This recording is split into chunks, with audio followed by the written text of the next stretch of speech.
madaling salita, ang problema ay sa parte ninyo. Kayo ang makikipag-usap sa LTO para ma-correct ito. O, ngayon, base sa customer ninyo, 8 months na. Alam mo, tatanda rin kayo eh.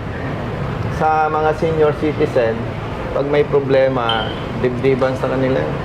Kasi yung perang ibinili nila, hindi naman ninakaw sa flood control eh. No? Isang senior citizen na may problema sa ORCR ang natulungan ng ARSAP. Dahil mantakin nyo mga idol, napakapalad ni tatay dahil nanonood lang siya sa ginagawang Facebook Live ni Colonel Busita. Napaka-comment siya dito dahil nga sa kanyang problema. Dahil mantakin nyo mga idol, 8 months na hindi pa rin naaasikaso ng kay Serbico dealership yung kanyang problema. Kaya tara, sabay-sabay nating panoorin ang ginawang pakikipag-usap ni Colonel Busita sa empleyado ng kay Serbico. Pero bago yun, huwag nyo kalimutan mag-subscribe. Alright. Ano mo yung... Lolo, bali pinsan ng aking lola. Brother, dito ka ba? Ako po yung ako sa atin. Ikaw. Lola ko yung nakabili nito kasi may linya po sa amin. Ito yung rehistro. Opo. Hindi ma-transfer dahil... Hindi po matransfer kasi po yung pong CR niya ay wala pong junior. Ito. Opo. Pero ang ID po niya ay may junior. Ito po. Ang problema lang yung junior. Sa rehistro, Walang junior. walang junior. Pero sa lisensya niya, may junior. Di ba kayo, brother, ang nag-aasikaso ng rehistro? Nasaan ang files ng requirements niya? Sa ito na po. Sa repasa na po namin. Siyempre, may file kayo. Sa sales invoice, meron naman po. Yung unit, brother, nabili nila, repossess, di ba? Repo po yun. Ang naging problema between you and LTO. Ilang months na kayong Bali, pabalik-balik? ano po, ito po ay June namin nabili, tapos ipinrases po namin. Nandiyan po yung deed of sale, may ipinrases namin agad ng June katapusan. Ngayon po, ibinalik sa amin ng LTO ng July 1st week. Ang sabi sa akin, Tess, pumunta ka dito ng LTO Tagaytay kasi hindi natin matatransfer kasi yung kanyang CR ay walang junior. Sabi niya, sabi ko, ano po bang magandang gawin dyan? Pupunta po ba ako ng Lipa? Pumunta ako ng Lipa. Ngayon, pagdating ko doon, pinakita ko yan. Ang sabi po sa akin ay ibalik ko ng dealer kung saan kinuha ng repo iyan. Tama. Papakita ko lang po sa inyo yung conversation about sa daan. May binigay sa akin na si ma'am. Sinong ma'am? Sa LTO po, yung pinapasahan namin ng mga pag nagpa-para store. Humingi po ako ng tulong kung ano po yung magandang step or mga details na dapat kong gawin. Bali, ito po yung binigay niya sa akin. Ang hinihingi ko naman po is kung paano po siya isa-send or paano format po. Saan? Sa ano na po ito, parang sa sentro. Sa mismong main branch. Main ng? Ng LTO. Para daw madagdagan po ng letter ng junior. Sinong LTO yung kausap Sa mo? Lipa po, yung pinapasahan po namin, humingi po ako ng tulong kung paano po yung magiging step na paano po yung pinakagagawin po namin. Pag naipakita mo sa akin yung attachment at may junior, sasabihin ko sa'yo, labas ka na sa usapan. Labas na sa usapan ng office mo. Bilang advocates kami na tumutulong sa katulad niya, kami na makikipag-ugnayan sa LTO. LTO, ayusin ninyo yung trabaho nyo. Dahil nagkamali kayo, itama ninyo. Kusapin mong manager mo, brother. May files yan. Sa inyo to, di ba? Yes. Kapatid, base sa invoice, kayo ang may problema. Ang LTO, isa sa requirements yung sales invoice. Tama? Opo. So, nangopya lang ang LTO sa inyo. May junior. Hindi na ilagay ng inyong staff. So, madaling salita, ang problema ay sa parte ninyo. Kayo ang makikipag-usap sa LTO para ma-correct ito. O, ngayon, base sa customer ninyo, 8 months na. Siyempre, gusto kong sabihin sa iyo, ilan taon na si Lolo? Andiyan po yung ano niya, valid ID niya. Nakakatitar nga po siya ngayon. Ayan. Ayan po. Si Lolo, ang birthday ay 1946. Ilan taon na? Tanda na po siya. May video nga po ako din eh. 79. Alam mo, tatanda rin kayo eh. sa mga senior citizen, pag may problema, dibdiban sa kanila. Kasi yung perang ibinili nila, hindi naman ninakaw sa flood control eh. No? Naintindihan mo? Yes, po. Now, ganito, hindi ko kayo sinisisi kasi lahat naman tayo nagkakamali. Ang advice ko, gumawa kayo ng affidavit na sinasabi ninyo, based on your file submitted by your former customer, may junior.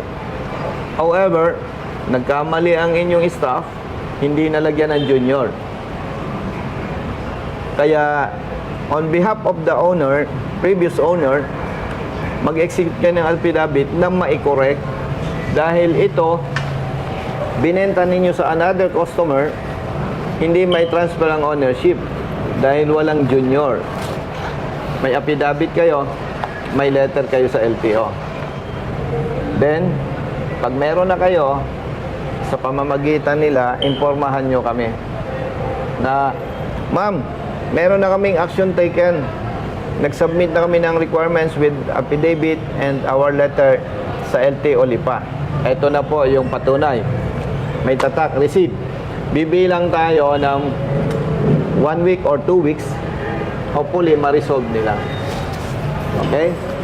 Kasi kaya ina-advise ko sa inyo yan, yun ang legal na pamamaraan para ma-resolve ang problema. Hindi pwedeng masanay tayo, pupunta ka sa LTO, pupunta ka, makikipag-usap ka, di makapagkwento ka na lang dyan sa tambay dyan. Gets nyo ba? Oo. Again, hindi natin sila sinisisi kasi lahat naman tayo nagkakamali. Pambira naman dito sa Servico, walang merienda, no? Kape, sir. Kape Pag po. ito, pumunta sa opisina ko, may kape na, May kape kami, sir. may cheeseburger pa, May pansit pa po. may pansit Sir, wag pa. naman, sir. Hindi, Kape ganun. po. Ayaw ko. Ayaw ko lang ma-interrupt kanina kasi may ginawa. Okay. Kapatid, Thursday ngayon. Mag-usap kayo ng manager mo bukas. Lunes, pagawa ng affidavit. Martes, ipasa sa LTO. Pero nagka-problema, sumakit ang tiyan ng messenger. Miyerkules. Okay. Kapatid, pag nasubmit ninyo yun sa LTO, good as complied na kayo sa amin. Sabi mo kay tatay, kay lolo, yun ang arrangement natin with Servico. Okay na? Okay naman po. Sige. Next time, magdadala kami ng merienda. Thank you, sir. Iwan Kape po. Bilisan nyo, at ako ay magkakape pa. Smile po, sa ipon. One, please, sa ipon. 1, 2, 3. Kuya, punta ka doon. Okay, smile po. 1, 2, 3. Okay. Wait lang po. Thank you, sir. Brother. Dito ko lang sa photo. Nahihirapan na kami kaya hingi na kami ng... Hindi, okay lang yan. Kami naman. Kuya, bigyan mo kayo ng sticker. Ganito, brother. Thank you. Madami ako sa tricycle. Ikaw si brother. Matt. Matt, ay akala ko napakalaki doon sa motor. Ganito, kapatid. Thank you. Ang ibig sabihin nito, basta tama, kampi-kampi tayo. Ang ginagawa nyo, umuwi na kayo. Thank you, boss. Ayan.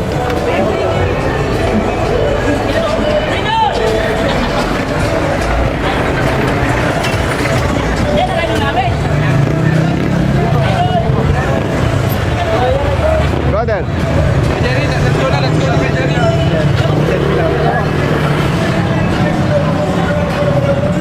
Ganito.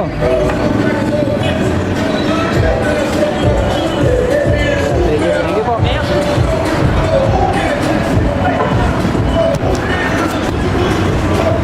Thank you po.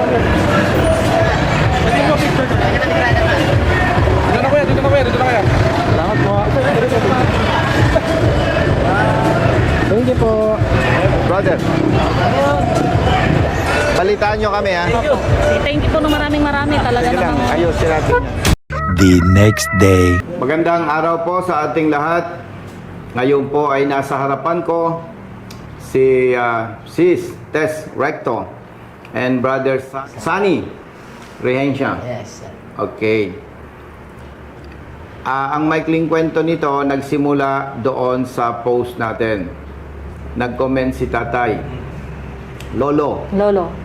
Ang sabi ni Lolo, siya daw ay 80 years old na, yung kanyang biniling sasakyan ay 8 months na may problema. Hindi maisalin sa kanya yung Sa pangalan yung ORCR. ORCR. At alam nyo po sa ating mga kababayan, sa mga senior citizen, especially, mabigat para sa kanila yung Brother Matt, yung bumili ka ng isang bagay, lalo pa at yun ay pinagsumikapan mo, tapos hindi mo maangkin ng totoo dahil nakapangalan sa iba, no? Kaya nandito sina sisters para i-update tayo. Yung ipinayo natin sa personal ng Serbico, sinunod nila. Opo, sinagampanan naman po nila. Kaya mabilis na lumabas. O mabilis pong naayos nila kahapon din. Okay. At ito ay alam na siyempre ni Lolo. Anong sabi niya? Eh di, napayak po siya kanina, tapos sabi niya sa akin, ako'y batiin mo. Sabi ko, eh di congratulations Lolo at naayos ng ating problema. At ngayon ay atin nang mapapalipat sa pangalan nyo din. Tapos sabi niya, batiin mo ako ng birthday ko ngayon, 80 years old. Yan lang hiniling ko sa Panginoon Diyos na maayos ngayong araw na ito at kahit wala na siyang handa, yan ang daw ang kanyang pasalamat sa kanyang buhay. Kami Ano? naman, madam, wala kaming pinipili. Opo, okay, talagang sobrang nagpapasalamat po sa inyo at talagang nung time na nag-ano si Lolo na eto humingi tayong tulong ganyan, na pagka-chat ko po, pagka-comment ko po dun sa live nyo, agad-agad po si Brumat na sumagot na ganito ganyan, ayun na po. Salamat po at ako Ayos. natugunan niya agad. Nalimutan ko, salamat po sa Facebook. Kung walang Facebook, Hindi kami hindi tayo makapag-post ng mga ginagawa natin, hindi nila tayo maiisip na nandito pala tayo. Kaya sobrang- maraming salamat sa Facebook. Sobrang salamat sa inyo talaga at kami ay laging natutulungan nyo ng napakabilis.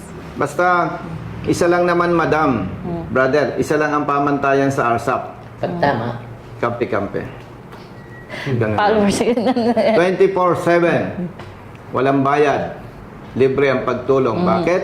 Minsan lang tayo mabubuhay. So, sabi mo kay Lolo, napakabuti ng Diyos. Papanood po niya ito, boss. Nagdasal siya. Pinakinggan siya. Pinakinggan siya. At ang napakaganda pa nito, Brother Matt, eksakto, umabot sa kanyang Kaarawan. birthday. 80 years old. 80 years old, no? So, siyempre, talaga nagpapasalamat tayo sa Diyos dahil ginamit naman kayo para kumilos.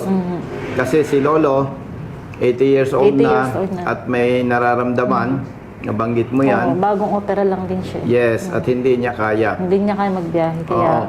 At kung natatandaan ninyo yung in-advise ko, anong gagawin, may mga dealer, may mga kasa kasi Brother Matt, hindi alam ang gagawin.